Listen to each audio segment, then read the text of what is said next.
Hi, Chris Gellert here again with Pinnacle Training Consulting Systems. So we're now going to talk about the shoulder. Just a brief review again. In that first section I went through quite a bit of the anatomy of the shoulder. I want to go through the joints of the shoulder, hopefully explaining more about how the shoulder works, and a little know about the research that actually ties into dysfunctions. And there's one weak link that is clearly out there that I see quite a bit in my clients and my patients, as well as maybe some with yours. So the shoulder is again a ball and socket joint, which does 6 degrees of motion. That's flexion, extension, adduction, and then external and internal rotation.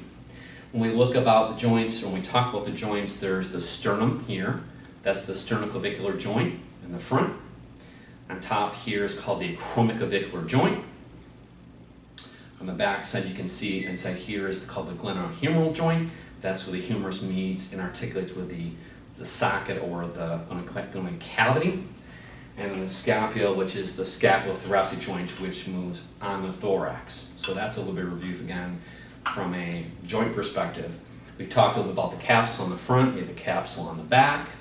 We talked about the ligaments again and some of the tendons, which is known and also known as the supraspinatus tendon, which is the most commonly heard about.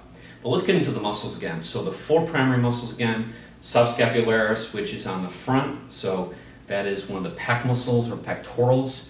You've got pec minor a little higher.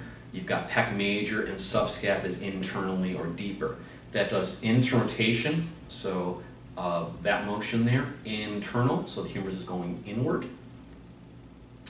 On the back we have, remember, infraspinatus and teres minor, that's back here.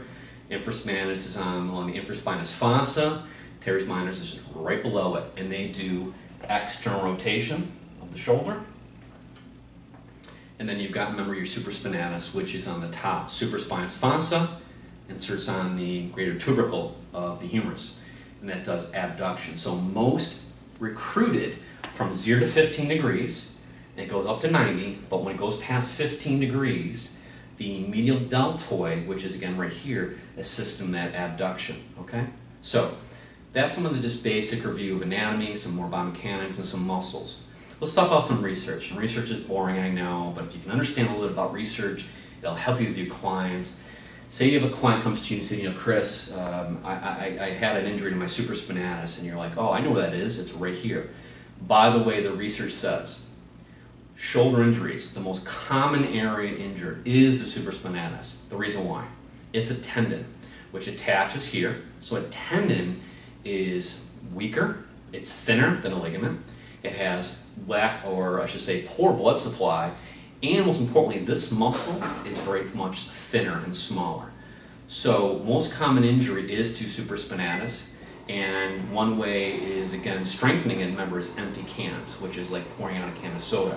So the research shows in pitchers, in the elderly, and some of your clients that deal with just are older, maybe even, you know, old farmers, the supraspinatus is going to be the most often injured. That's what the research says. Now, how do we assess the shoulder? Well, I've got 2 tests that I came up with.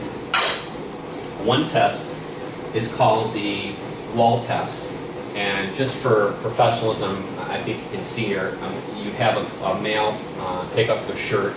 With a woman, you have them maybe in a sports bra, and what you're going to have them do is put their hands against the wall, feet shoulder apart, and literally all I want you to do is lean towards the wall like a push-up, coming in and then pushing out. And what you're looking for is basically, how does the scapula move? If the scapula wings, you know that there's probably a weakness of stratus anterior.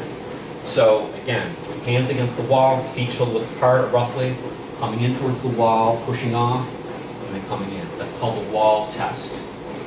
The second test I like to use, it's quick, it's just behind the back reach test. So you're looking at how far can they reach their hand in the back of the spine, make a mark, and then again here, same thing. So you can take a measurement, you can use a tape measure, a dot on their spine. Classically, someone has a restriction of reaching behind their back, you can see that the pec would be playing a role. That would affect their ability to go backward and in to rotate. Okay? So I hope that was a good review that explained a little about the shoulder, some muscles, a couple of test functional use. Remember the research about supraspinatus.